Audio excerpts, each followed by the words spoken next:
¿Sabías que cada conexión a Internet en Cuba pasa por servidores estatales y que muchas plataformas están bloqueadas o monitorizadas? Esta no es solo una historia sobre tecnología, es una historia sobre poder.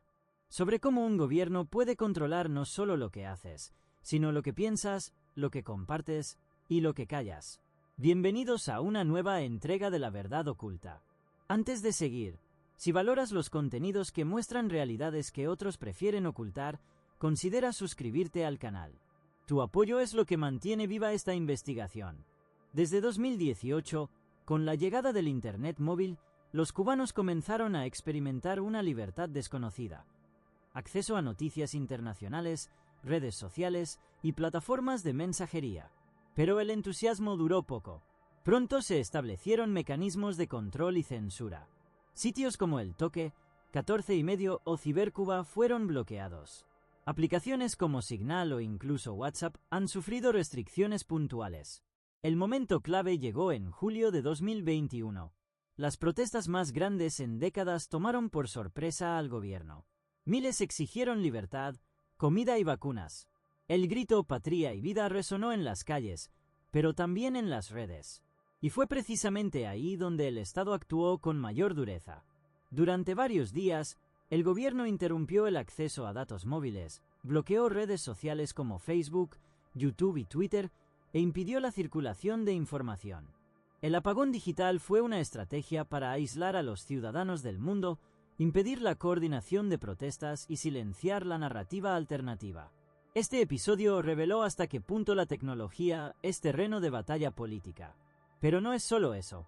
En Cuba existe el Decreto Ley 370, una norma que permite multar o incluso procesar penalmente a cualquier ciudadano que publique en Internet contenidos contrarios al interés social, la moral, las buenas costumbres o la integridad de las personas.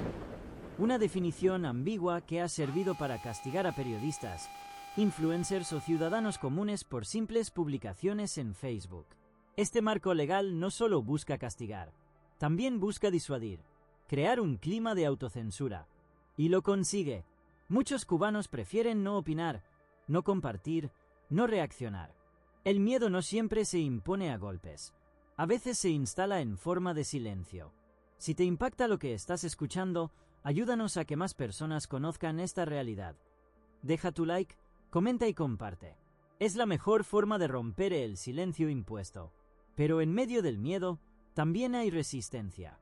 Desde tutoriales para instalar VPNs hasta redes anónimas de activismo digital, los cubanos se reinventan. Utilizan claves, símbolos, memes, humor irónico. El control ha generado una contracultura de evasión y creatividad. Incluso en los barrios, donde los comités de defensa de la revolución, CDR, vigilan desde hace décadas, hay grietas. Estos comités, fundados por Fidel Castro, funcionan como una red de control vecinal. Tu vecino puede ser quien te denuncia. Tu jefe, quien te exige lealtad. Es un sistema de vigilancia horizontal que erosiona la confianza comunitaria. Pero este control digital no termina en los servidores o en la censura de plataformas.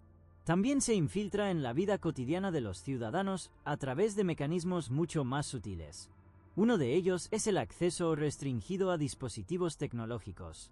Comprar un móvil nuevo, un router o incluso una simple memoria USB puede convertirse en una odisea. Los precios son desorbitados, y la mayoría de estos productos deben adquirirse en tiendas estatales en divisas, inaccesibles para la mayoría de los cubanos. A esto se suma el uso de software de vigilancia. Aunque el gobierno nunca lo ha reconocido oficialmente, diversas investigaciones han revelado la presencia de malware en teléfonos y ordenadores de activistas. Algunos usuarios han reportado la aparición de archivos desconocidos o la imposibilidad de acceder a sus cuentas. Todo indica que existe un monitoreo digital activo que busca identificar y neutralizar focos de disidencia antes de que se propaguen. En este contexto, las universidades y centros educativos se han convertido en espacios especialmente vigilados. Estudiantes y profesores son advertidos sobre las consecuencias de opinar en redes sociales. Algunos han sido expulsados o sancionados por compartir contenidos subversivos. El pensamiento crítico, tan esencial en cualquier sociedad libre, es visto como una amenaza que debe ser controlada. Y mientras todo esto ocurre, los medios oficiales repiten una narrativa monolítica: que el pueblo apoya la revolución, que las protestas son manipuladas desde el extranjero, que la censura es una forma de proteger la soberanía nacional. Esta repetición constante busca construir una realidad paralela, una donde todo está bien, aunque la conexión a Internet siga siendo lenta, limitada y costosa. Pero la verdad siempre encuentra un resquicio. Gracias a la diáspora cubana y a iniciativas independientes, muchos contenidos censurados logran circular. Ya sea a través de memorias USB, redes alternativas como el paquete semanal o simples capturas de pantalla, la información sigue moviéndose. No se detiene, y eso, precisamente, es lo que más teme el poder. En este contexto, hablar se convierte en un acto de valor. Los que alzan la voz arriesgan su empleo, su libertad o su tranquilidad. La represión no siempre es visible.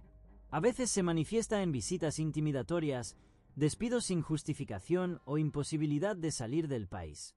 Y sin embargo, hay quienes no se callan. La censura también afecta al arte, al humor, a la música. Obras de teatro canceladas, canciones prohibidas, libros que nunca llegan a publicarse. Todo lo que incomoda al poder puede ser considerado enemigo. Mientras tanto, el discurso oficial sigue apelando al imperialismo, a la amenaza externa, a la unidad revolucionaria. Pero cada vez son más las voces que piden un cambio no impuesto desde afuera, sino nacido desde dentro.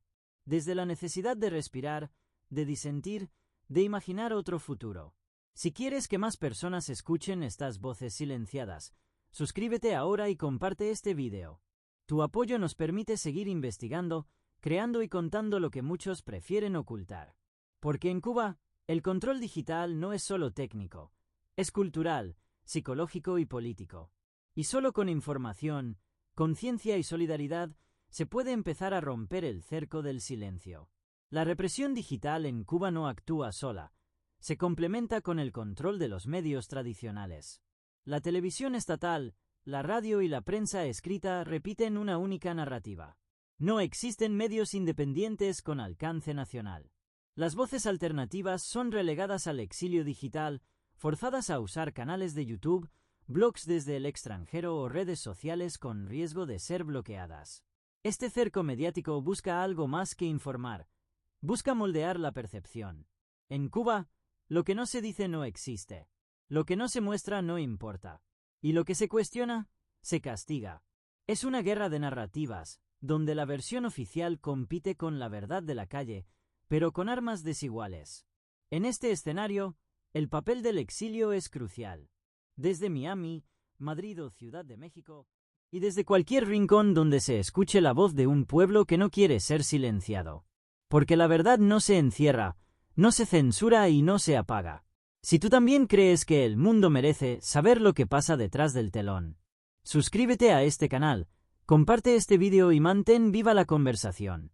Esto es La Verdad Oculta, y apenas estamos comenzando.